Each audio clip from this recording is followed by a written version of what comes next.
بسم اللہ الرحمن الرحیم نحمده ونصلی علی رسوله الکریم اما بعد فاعوذ باللہ من الشیطان الرجیم بسم اللہ الرحمن الرحیم وَإِذْ قَالَ مُوسَىٰ لِقَوْمِهِ إِنَّ اللَّهَ يَأْمُرُكُمْ أَن تَذْبَحُوا بَقَرَةً قَالُوا أَتَتَّخِذُنَا هُزُوًا قَالَ أَعُوذُ بِاللَّهِ أَنْ أَكُونَ مِنَ الْجَاهِلِينَ قَالُوا ادْعُ لَنَا رَبَّكَ يُبَيِّن لَنَا مَا هِيَ قَالَ إِنَّهُ يَقُولُ إِنَّهَا بَقَرَةٌ لَا فَارِضٌ وَلَا بِكْرٌ عَوَانٌ بَيْنَ ذَلِكَ فَافْعَلُوا مَا تُؤْمَرُونَ قَالُوا ادْعُ لَنَا رَبَّكَ يُبَيِّن لَنَا مَا لَوْنُهَا قال إنه يقول إنها بقرة صفراء فاقع لونها تسر الناظرين قالوا ادع لنا ربك يبين لنا ما هي إن البقرة تشابه علينا وإنا إن شاء الله لمهتدون قال إنه يقول إنها بقرة لا ذلول تثير الأرض ولا تسقي الحرث مسلمة لا شية فيها قالوا الآن جئت بالحق فذبحوها وما كادوا يفعلون صدق اللہ العظیم۔ پہلے ان آیات کا ایک پس منظر سن لو۔ بات چل رہی تھی کہ بنی اسرائیل پر اللہ تعالیٰ نے انعام کیے، بنی اسرائیل نے اللہ کے انعامات کی ناشکری کی، بنی اسرائیل کو اللہ تعالیٰ نے احکامات دیے، انہوں نے ان احکامات کو جھٹلایا، ان پر عمل نہیں کیا، ان حکموں کی نافرمانی کی۔ آج کے درس میں یہی اللہ تعالیٰ نے ارشاد فرمایا کہ اللہ تعالیٰ نے ایک حکم دیا تھا ان کو، لیکن انہوں نے اس حکم کی نافرمانی کی۔ اللہ تعالیٰ نے ترتیب کے لحاظ سے یہ واقعہ ذکر نہیں کیا۔ اللہ تعالیٰ نے جو مقصد تھا اس واقعے کا وہ پہلے ذکر کرنا چاہیے تھا، لیکن اللہ تعالیٰ نے وہ مقصد بعد میں ذکر کیا اور واقعے کو پہلے ذکر کیا۔ اس کی وجہ یہ ہے کہ گویا کہ آج کے درس میں دو قسم کے امر پیش ہوں گے۔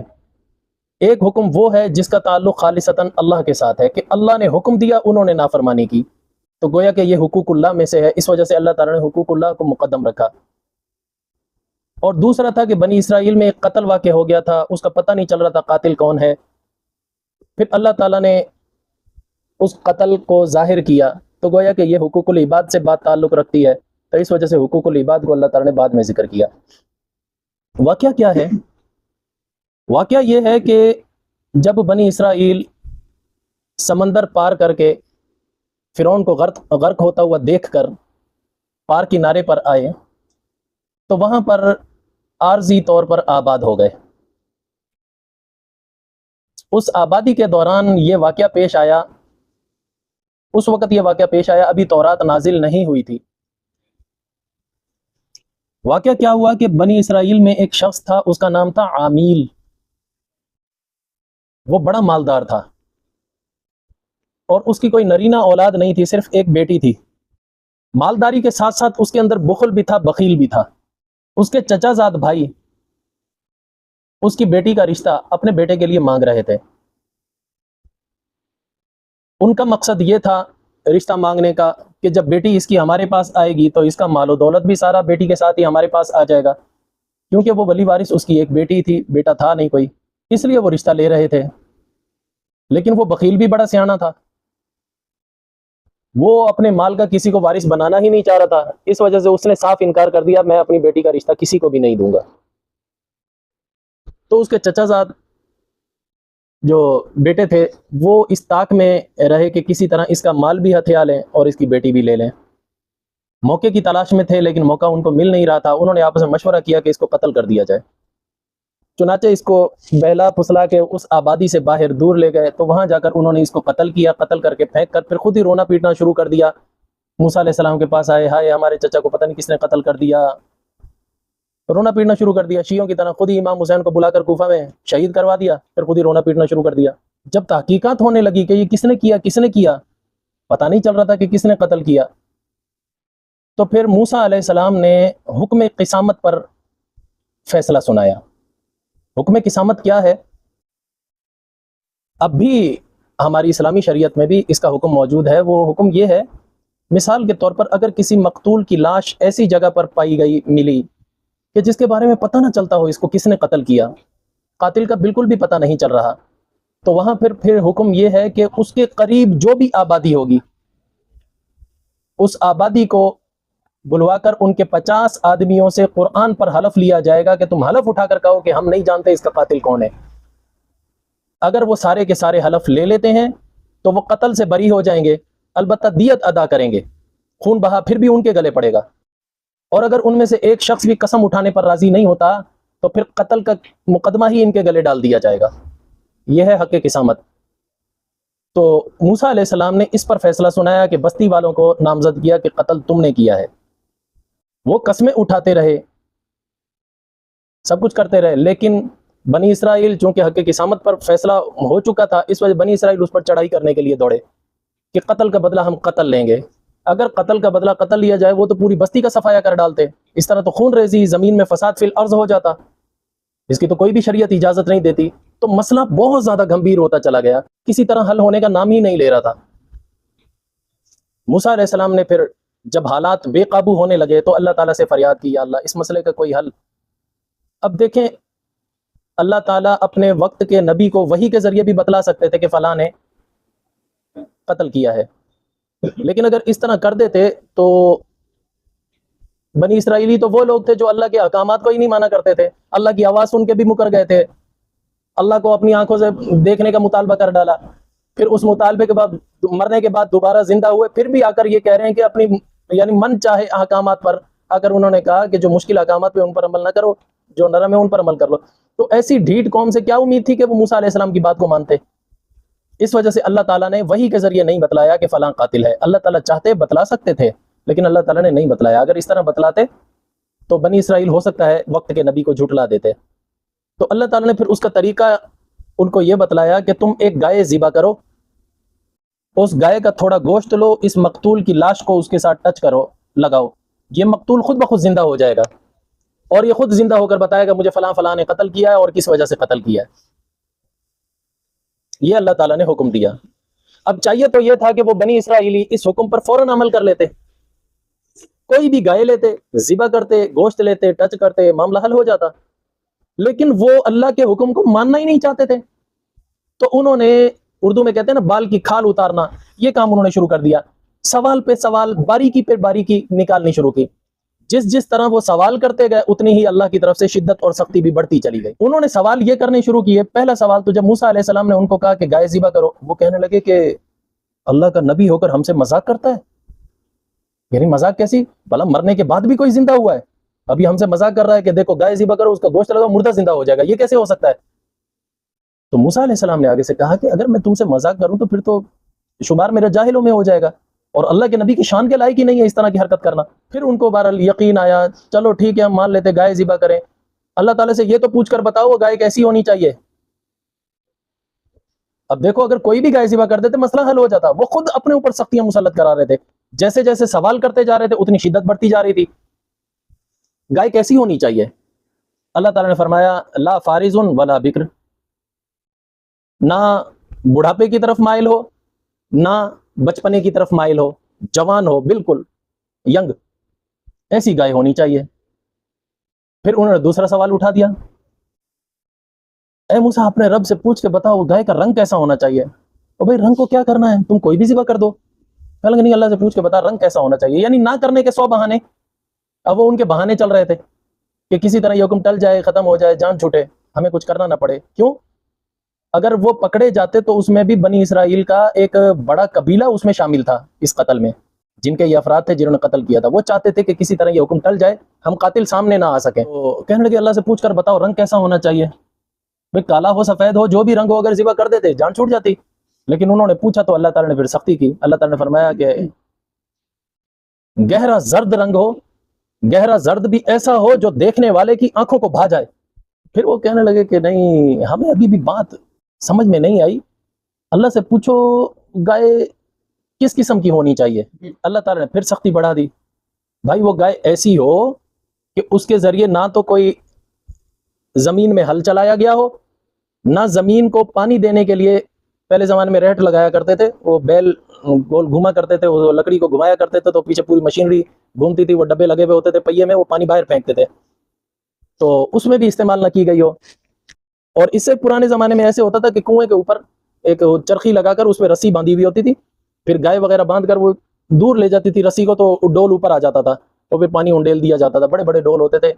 تو اللہ تعالیٰ نے پھر یہ بھی سختی کر دی کہ حل میں بھی نہ استعمال ہوئی بھی ہو، اور زمین کو سیراب کرنے میں بھی نہ استعمال ہوئی ہو۔ مطلب کیا ہے کہ اس کو کسی بھی محنت اور مشقت والے کام میں استعمال نہ کیا گیا ہو، صاف ستھری ہو۔ پھر انہوں نے کہا ہاں اب بات کی نا تو نے صحیح، اب ہمیں سمجھ میں آیا، چلو ٹھیک ہے کر لیتے ہیں۔ اب ایسی گائے ڈھونڈنے کے لیے نکلے تو اب بھائی جوان بھی ہو گئے، ایک صفت، رنگ بھی اس کا زرد ایسا جو آنکھوں کو بھی بھا جائے اور ڈارک کلر ہو۔ اب ڈارک تو بہت مل رہے لیکن آنکھوں کو بھانے والا کہاں سے لائیں جس میں چمک ہو، شائننگ ہو۔ چلو بھائی رنگ والی بھی مل گئی اس رنگ کی، لیکن اس کو کسی کو حل میں استعمال کیا ہوا، کسی کے ذریعے ریڑھ چلایا ہوا، کسی کو سواری میں استعمال کیا ہوا۔ تو اب ان کے جس طرح اللہ تعالیٰ نے سختیاں بڑھا دی تھی، اللہ تعالیٰ کے ڈیمانڈ کے مطابق ان کو گائے نہیں مل رہی تھی، ادھر مقتول کا معاملہ گمبھیر ہوتا جا رہا تھا، بنی اسرائیل میں پھوٹ پڑتی جا رہی تھی۔ اللہ کے نبی نے کہا بھائی اب تو لانی پڑے گی، اس مسئلے کا حل یہی ہے۔ اب نہ چاہتے ہوئے بھی ان کو کرنا پڑا، وہ گائے کی تلاش میں نکلے، آ جا کے ایک گھر میں ان کو وہ گائے مل گئی۔ وہ گھر کسی یتیم بچے کا تھا، اس کی ماں زندہ تھی، باپ کا انتقال ہو گیا۔ ایک حدیث شریف میں آتا ہے کہ باپ نے مرتے وقت اس بیوہ کو اور اس بچے کو اللہ کی کفالت میں دیا تھا، تو اللہ تعالیٰ نے پھر ان کی کفالت کر کے دکھائی۔ باپ نے مرتے وقت یہ کہا تھا یا اللہ میرے بیوی اور بچے کا اور کوئی ولی وارث نہیں ہے، اور مال بھی ان کا صرف یہی گائے ہے، اس کے علاوہ اور کچھ نہیں ہے، یا اللہ تو ان کے اسی مال میں اتنی برکت دے کہ زندگی بھر کسی کے محتاج نہ ہو پائیں۔ اللہ تعالیٰ نے اس بندے کی، نیک بندے کی، اس کی دعا قبول کر لی۔ تو جب یہ گائے خریدنے کے لیے آئے، وہ بچہ کہے جی ہم نے تو بیچنی نہیں ہے، وہ کہے جی گائے یہی ہے جس میں ساری خوبیاں پائی جا رہی ہیں، وہ کہے میں نے بیچنی نہیں ہے۔ تو لوگوں نے جا کر اللہ کے نبی موسیٰ علیہ السلام کو شکایت لگائی، تو موسیٰ علیہ السلام نے اس بچے سے پوچھا بیٹا کیوں نہیں بیچنا چاہتے؟ کہنے لگے جی یہ تو میری والدہ نہیں راضی ہو رہی، ہم اس کی نسل لے کر اور زیادہ بڑھانا چاہ رہے ہیں۔ تو موسیٰ علیہ السلام نے کہا منہ بولی رقم ملے گی، بتاؤ تو صحیح کتنے میں دو گے؟ تو اس نے جا کر اپنی اماں سے مشورہ کیا، تو ماں نے کہا کہ ہم اس شرط پر دیں گے کہ گائے کو تولا جائے، جتنا اس کا وزن ہوگا اتنا سونا ہمیں دو، پھر ہم اس سودے پر راضی ہیں۔ اب بنی اسرائیل نے کرنا تھا، اس کے علاوہ انہوں نے تو سارا جہان چھان مارا تھا، انہیں کوئی گائے نہیں مل رہی تھی۔ انہوں نے بالآخر یہی حل نکالا، انہوں نے سونا جمع کر کے سارا چندہ بندہ کر کے انہوں نے اتنا سونا کر لیا گائے کے وزن جتنا، وہ ان کو دیا، گائے لا کر انہوں نے ذبح کی، گائے ذبح کر کے اس کا گوشت کا ٹکڑا انہوں نے اس لاش کو لگایا جو قتل ہو گئی تھی، اس کو جب لگایا تو وہ مردہ فوراً اٹھ کر کھڑا ہوا، اس نے اٹھ کر بتایا مجھے فلاں فلاں فلاں فلاں یعنی چچا زاد بھائیوں کی اولاد نے مجھے قتل کیا ہے، اور اس وجہ سے میرا مال اور میری بیٹی ہڑپ کرنے کے چکر میں انہوں نے یہ کیا ہے۔ مسئلہ حل ہو گیا۔ اب قاتل پکڑے گئے کون تھے؟ تو ان قاتلوں کو ان کے کیے کے مطابق ان کو سزا ملی۔ بات یہ ہے کہ اللہ تعالیٰ یہ فرماتے ہیں کہ وہ میرے حکم پر عمل نہیں کرنا چاہ رہے تھے بنی اسرائیلی، حالانکہ فائدہ بھی ان کا اپنا تھا، اللہ کے ساتھ ان کو بغض اور اناد اتنا ہو چکا تھا۔ تو مسلمانوں کو گویا کہ اس واقعے سے بہت سارے سبق دیے گئے کہ اگر کہیں اللہ اور اللہ کے رسول کی بات تمہارے سامنے آ جائے تو بلا چوں چرا اس پر عمل کر لینا چاہیے، ورنہ جتنے تم سوالات کرتے جاؤ گے سختیاں بڑھتی چلی جائیں گی، پھر تمہارے لیے اس بات پر عمل کرنا ہی مشکل ہو جائے گا۔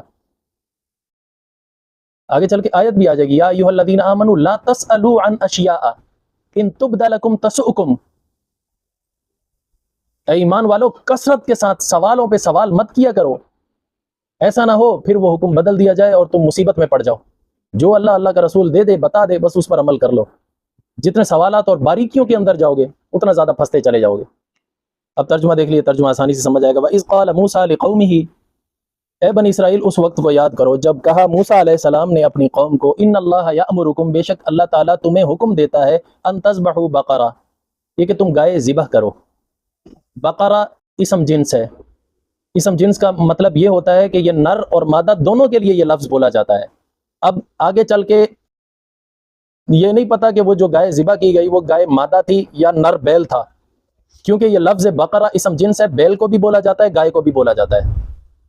تو بہرحال ان تذبحوا بقرہ، یہ کہ وہ گائے ذبح کرو۔ قالوا، تو وہ لوگ کہنے لگے، اتتخذونا ہزوا، کیا تو کرتا ہے ہمارے ساتھ مذاق، استہزاء، ہمارا مذاق اڑانا چاہتا ہے؟ قال اعوذ باللہ، موسیٰ علیہ السلام کہنے لگے میں اللہ کی پناہ مانگتا ہوں، ان اکون من الجاہلین، یہ کہ میں اس طرح کروں پھر تو جاہلوں میں سے ہو جاؤں گا۔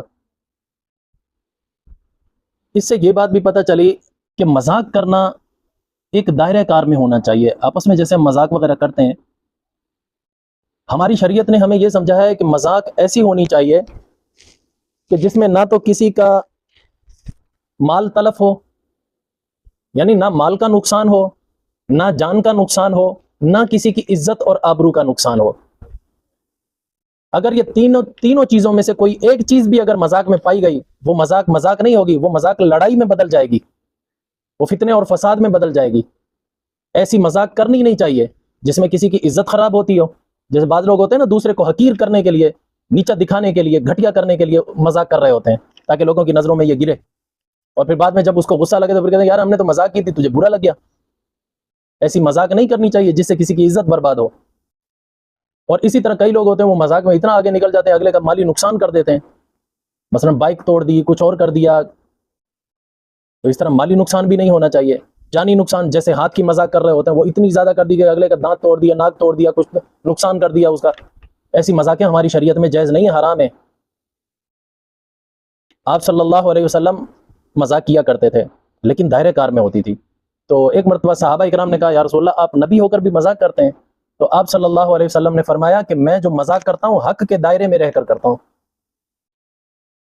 ناحق نہیں ہونے دیتا اس کو۔ اب وہ کیسی ہوتی تھی آپ صلی اللہ علیہ وسلم کی مذاق؟ کئی احادیث میں بہت سارے واقعات آتے ہیں۔ مثلا ایک مرتبہ جہاد کے لیے سفر کی تیاری ہو رہی تھی، تو آپ صلی اللہ علیہ وسلم تمام صحابہ میں وہ سواریاں بانٹ رہے تھے۔ تو ایک صحابی آیا کر کہنے لگے یا رسول اللہ مجھے بھی اونٹ دے دیجئے سواری کے لیے۔ تو آپ صلی اللہ علیہ وسلم نے فرمایا یار اونٹ تو ختم ہو گئے، میں تجھے اونٹ کا بچہ دیتا ہوں۔ تو کہنے لگے یا رسول اللہ میں نے اونٹ کا بچہ کیا کرنا ہے، میں نے سواری کے لیے جانا ہے۔ تو آپ صلی اللہ علیہ وسلم نے فرمایا میں تجھے اونٹ کا بچہ دوں گا۔ کہنے لگے یا رسول اللہ میں پالتا رہوں گا اس کو، جب بڑا ہوگا پھر میں سواری کروں گا، یہ لشکر تیار ہے جانے کے لیے، مجھے اونٹ چاہیے۔ حضور صلی اللہ علیہ وسلم جب اچھا بھلا اس کو تھکا دیا، پھر کہا ارے اللہ کے بندے سوچ تو صحیح، جو میں اونٹ کا بچہ دوں گا، جو اونٹ دوں گا وہ بھی تو کسی اونٹ کا ہی بچہ ہوگا نا۔ مذاق کی مذاق تھا بھی سچ۔ اسی طرح ایک بوڑھی عورت آئی آپ صلی اللہ علیہ وسلم کے پاس، یا رسول اللہ میرے لیے دعا کر دیجیے اللہ مجھے بھی جنت دے۔ آپ صلی اللہ علیہ وسلم نے فرمایا بوڑھی تو جنت میں نہیں جائے گی۔ وہ بیچاری رونے پیٹنے لگ گئی، ہاں جنت ہمارے لیے نہیں ہے، بوڑھیاں کہاں جائیں گی، پھر جہنم میں جائیں گی۔ تو آپ صلی اللہ علیہ وسلم نے بھی کچھ نہیں کہا، اس کو رونے دیا خوب۔ جب وہ جانے لگی تو آپ صلی اللہ علیہ وسلم نے فرمایا اما جی ادھر آؤ، بات سنو، بوڑھی کوئی بھی جنت میں نہیں جائے گی، جس کو بھی اللہ تعالیٰ جنت میں داخل کرے گا نا جوان کر کے بھیجے گا، چاہے وہ مرد ہو چاہے وہ عورت ہو۔ بڑھاپا ختم ہوگا، بڑھاپا نہیں ہوگا جنت میں، مرد جائے یا عورت جائے جنت میں جوان ہو کر جائیں گے۔ تو آپ صلی اللہ علیہ وسلم دیکھو سچ کا سچ، مذاق کی مذاق۔ تو مذاق کا ایک دائرہ کار بتایا ہے۔ ہمارے ہاں جو بے تکی مذاق کرنے لگ جاتے ہیں نا، کسی کی عزت برباد کر دیتے ہیں، اس کو حقیر کرنے کے لیے لوگوں کی نظروں میں، یا کسی اس کا جانی نقصان کر دیتے ہیں، مالی نقصان کر دیتے ہیں، یہ ہماری شریعت میں ایسی مذاقیں جائز نہیں ہیں۔ ان مذاقوں سے قرآن مجید میں منع کیا گیا، یا ایھا الذین آمنوا لا یسخر قوم من قوم عسى ان یکونوا خیرا منهم ولا نساء من نساء عسى ان یکن خیرا منهن۔ اے ایمان والو تم میں سے کوئی مرد کسی مرد کا مذاق نہ اڑایا کرے، ہو سکتا ہے تم جس کا مذاق اڑا رہے ہو وہ تم سے بہتر ہو اللہ کی نظر میں۔ اے عورتوں تم بھی کسی عورت کا مذاق نہ اڑایا کرو، ہو سکتا ہے تم جس کے مذاق اڑا رہی ہو وہ اللہ کی نظر میں تم سے بہتر ہو۔ تو ہماری شریعت میں ایسی مذاق سے منع کیا گیا ہے۔ اتتخذون ہزوا قال اعوذ باللہ ان اکون من الجاہلین قالوا ادع لنا ربک یبین لنا ما ہی۔ جب موسیٰ علیہ السلام نے اپنی صفائی دے دی کہ بھائی میں مذاق نہیں کر رہا، ایک حقیقت میں حکم دے رہا ہوں، تو وہ لوگ کہنے لگے کہ اپنے رب سے پوچھ کر بتا کہ ظاہر کرے ہمارے لیے کیسی ہونی چاہیے گائے۔ قال موسیٰ علیہ السلام نے کہا انہ یقول، بے شک اللہ تعالیٰ فرماتے ہیں انہا بقرۃ، کہ وہ گائے ایسی ہونی چاہیے لا فارض ولا بکر، نہ بوڑھی ہونی چاہیے ولا بکر، نہ بالکل بچپنے کی طرف ہونی چاہیے، بلکہ عوان بین ذالک، درمیانی ہونی چاہیے، یعنی نوجوان ہونی چاہیے۔ اور ساتھ ہی موسیٰ علیہ السلام نے فرمایا ففعلوا ما تؤمرون، تم کر گزرو جس کا حکم دیا جا رہا ہے، سوالات نہ زیادہ بڑھاتے جاؤ ورنہ سختی بڑھ جائے گی۔ لیکن وہ ڈھیٹ قوم تھی، پھر کہنے لگے اچھا قالوا ادع لنا ربک یبین لنا ما لونھا، وہ کہنے لگے کہ اپنے رب سے پوچھ کر بتا کہ اس گائے کا رنگ کیسا ہونا چاہیے۔ قال انہ یقول انہا بقرۃ صفراء فاقع لونھا تسر الناظرین، موسیٰ علیہ السلام نے کہا کہ بے شک اللہ تعالیٰ کہتے ہیں کہ وہ گائے زرد ہونی چاہیے، فاقع لونھا، زرد رنگ بھی ابھرا ہوا ہو، تسر الناظرین، جو ناظرین کو خوش کر دے، دیکھنے والے کی آنکھوں کو بھا جائے، رنگ بھی ایسا ہو، خوبصورت ہو۔ بعض جانور ہوتے ہیں نا دیکھتے ہی بس نظریں جو اس کے اوپر جم جاتی ہیں اس کی خوبصورتی کو دیکھ کر۔ قالوا ادع لنا ربک یبین لنا ما ہی ان البقرہ تشابہ علینا وإنا ان شاء اللہ لمہتدون، پھر وہ کہنے لگے کہ اپنے رب سے پوچھ کر بتا وہ کس قسم کی ہونی چاہیے گائے، کیونکہ ہم پر مختلف گائے جو ہے نا وہ خلط ملط ہو گئی ہیں، ہمیں سمجھ نہیں آ رہی کون سی ذبح کی جائے۔ وإنا ان شاء اللہ لمہتدون، بے شک ہم انشاءاللہ اب راہ پا جائیں گے۔ تو حدیث شریف میں آتا ہے اگر یہ انشاءاللہ کا لفظ نہ کہتے نا ابھی بھی اور سختیاں ان کے اوپر بڑھتی جاتی، بس یہ انشاءاللہ کی برکت ہے، یہ سوال ان کا آخری ثابت ہوا۔ ہمیں بھی کوئی بھی کام کرنا ہو نا تو انشاءاللہ کا لفظ کہنا چاہیے، انشاءاللہ کے لفظ کی بڑی برکتیں ہیں۔ ایک مرتبہ یہودیوں نے آ کر حضور صلی اللہ علیہ وسلم سے کچھ سوالات پوچھے تو آپ صلی اللہ علیہ وسلم نے فرمایا کل بتا دوں گا. آپ صلی اللہ علیہ وسلم کو تو یقین تھا کہ میں اللہ کا رسول ہوں, اللہ تعالیٰ وحی کے ذریعے مجھے بتلا دیں گے, میں ان کو بتلا دوں گا. اس وقت انشاءاللہ نہیں کہا تھا. اگلا دن وہ یہودی آ گئے, آپ صلی اللہ علیہ وسلم کے پاس کوئی جواب نہیں تھا, تو آپ صلی اللہ علیہ وسلم نے فرمایا کہ کل. اگلا دن وہ پھر آ گئے, آپ نے فرمایا کل. کرتے کرتے کافی دن گزر گئے, یہاں تک کہ یہودی تانا دینے لگے, لگتا ہے محمد تیرا رب تجھ سے روٹھ گیا, اب تجھے بتا نہیں رہا, تیرا رب تجھ سے ناراض ہو گیا. تو آپ صلی اللہ علیہ وسلم دل ہی دل میں دکھ محسوس کرنے لگے شرمندگی کی وجہ سے. ان کو تو میں نے ہاں کر دی تھی, اب میں کیا جواب دوں. کافی دنوں کے بعد اللہ تعالیٰ نے یہ وحی نازل کی, وَلَا تَقُولَنَّ لِشَيْءٍ إِنِّي فَاعِلٌ ذَلِكَ غَدًا إِلَّا أَن يَشَاءَ اللَّهُ. اے نبی کوئی بھی بات یوں مت کہہ دیا کر میں کل بتا دوں گا, جب تک کہ انشاءاللہ نہ کہو. انشاءاللہ ساتھ لازمی کہا کرو. اللہ کی مشیت کو جب ساتھ لے لیں گے اللہ تعالیٰ اس میں برکتیں ڈال دیتا ہے. لیکن ہم اللہ معاف کرے آج کل ہم نے انشاءاللہ کا لفظ اس کام کے ساتھ لگانا شروع کر دیا جس کے ہمیں کرنے کا کوئی ارادہ نہیں ہوتا. جس میں ارادہ ہوتا ہے اس میں انشاءاللہ نہیں کہتے, اور جس کام کو ہم کرنا نہیں چاہتے اس کے ساتھ ہم انشاءاللہ لگا دیتے ہیں. یہ ہم لفظ انشاءاللہ کی توہین کرتے ہیں. ہم لوگوں کے ہاں تو ہم سرخرو ہو جاتے ہیں, لیکن اللہ کے ہاں مجرم بن جاتے ہیں. قیامت کے دن اس کا بھی حساب دینا پڑے گا. اللہ تعالیٰ اپنی پکڑ سے بچائے. تو وہ کہنے لگے کہ بہت ساری گائے ہم پر خلطملط ہو گئی ہیں, ہمیں سمجھ نہیں آ رہی. وَإِنَّا إِن شَاءَ اللَّهُ لَمُهْتَدُونَ, اب انشاءاللہ ہم راہ پالیں گے, آپ اب پوچھ کر بتائیے.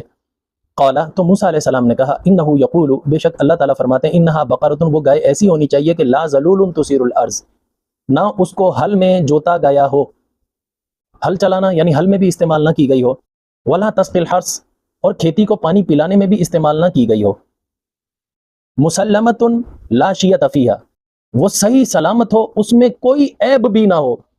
جیسے قربانی کا جانور ہے, قربانی کے جانور میں کوئی عیب واقع ہو جائے, عیب کیا ہے, لنگڑا لولا, اندھا کانا, بھینگا منڈا ٹونڈا خارشی, یا بالکل اتنا دبلا پتلا کہ ہڈوں میں ابھی گودا بھی نہ رہا ہو اس کے, تو اس قسم کے جانوروں کی قربانی جائز نہیں ہوتی. تو اللہ تعالیٰ نے بھی یہی فرمایا کہ مسلمتن, وہ صحیح سلامت ہو, لا شیۃ فیہا, اس میں کوئی شیعہ نہیں ہونا چاہیے, کیونکہ شیعہ اللہ کو پسند نہیں ہے. شیعہ سے مراد داغ, دھبا. قالوا الآن جئت بالحق, وہ کہنے لگے ہاں ہن گل کیتی نا, اب صحیح بات کی نا آپ نے, اب تو حق بات لایا نا, اب تو درست بات لایا نا ہمارے سامنے. اللہ تعالیٰ فرماتے ہیں فذبحوها, پھر انہوں نے اس گائے کو حاصل کر کے ذبح کیا, وما کادوا یفعلون, لیکن وہ کرنا نہیں چاہتے تھے. ہیلے بہانے انہوں نے بہت کیے, بچنے کی کوشش بہت کی, کرنے کا ارادہ نہیں تھا ان کا, لیکن پھر بھی وہ کر گئے. یہ سب کب ہوا تھا, اس واقعے کا مقصد کیا تھا, یہ اللہ تعالیٰ نے گائے ذبح کیوں کرائی, اب اس کا مقصد بیان کیا جا رہا ہے. حالانکہ یہ مقصد پہلے ہونا چاہیے تھا, کیونکہ مقصد کا تعلق حقوق العباد سے, اس وجہ سے اللہ تعالیٰ نے یہ بعد میں ذکر کیا. اور وہ جو گائے ذبح کرنے کا حکم تھا وہ اللہ کی طرف سے تھا, وہ حقوق اللہ میں سے تھا, اس وجہ سے اللہ تعالیٰ نے اس کو مقدم ذکر کر دیا. ورنہ ترتیب یوں ہونی چاہیے تھی, پہلے مقصد بیان ہوتا, بعد میں واقعہ ہوتا, سمجھ میں آ جاتی. اب مقصد اس کا کیا تھا, یہ گائے کیوں ذبح کرائی گئی. وَإِذْ قَتَلْتُمْ نَفْسًا فَادَّارَأْتُمْ فِيهَا, جب قتل کیا تم نے ایک نفس کو, فَادَّارَأْتُمْ فِيهَا, اور تم اس قتل کو ایک دوسرے کے اوپر تھوپ رہے تھے. وَاللَّهُ مُخْرِجٌ مَا كُنْتُمْ تَكْتُمُونَ, اور اللہ تعالیٰ ظاہر کرنا چاہتا تھا اس چیز کو جس کو تم چھپا رہے تھے. اے بنی اسرائیل, تم قتل کر کے قتل کو چھپانا چاہتے تھے, لیکن اللہ ظاہر کرنا چاہتا تھا. فَقُلْنَا اضْرِبُوهُ, پھر ہم نے کہا تھا, اضْرِبُوهُ بِبَعْضِهَا, اس گائے کا ٹکڑا گوشت کا لے کر لگاؤ اس میت کو. كَذَلِكَ يُحْيِي اللَّهُ الْمَوْتَى, اللہ تعالیٰ فرماتے ہیں اسی طرح مردوں کو بھی زندہ کر لیں گے. دیکھو جس طرح دنیا میں تمہیں دکھایا, ایک مردہ انسان کو زندہ کر کے دکھایا, اللہ تعالیٰ اس چیز پر قادر ہے کہ مرنے کے بعد بھی تمہیں دوبارہ زندہ کر لے گا. وَيُرِيكُمْ آيَاتِهِ لَعَلَّكُمْ تَعْقِلُونَ, اور اللہ تعالیٰ دکھاتا رہتا ہے تمہیں اپنی قدرت کی نشانیاں, لَعَلَّكُمْ تَعْقِلُونَ, تاکہ تم غور و فکر کرنے والے بن جاؤ, تاکہ تم غور و فکر کرو, تم عقل سے کام لو. ثُمَّ قَسَتْ قُلُوبُكُمْ مِنْ بَعْدِ ذَلِكَ, آگے یہ ٹاپک علیحدہ ہے, وہ انشاءاللہ کل عرض کر دیا جائے گا. وَمَا عَلَيْنَا إِلَّا الْبَلَاغُ الْمُبِينُ. شریعت کا رستہ دکھاتے چلو, دیے عظمتوں کے جلاتے چلو, شریعت کا رستہ دکھاتے چلو.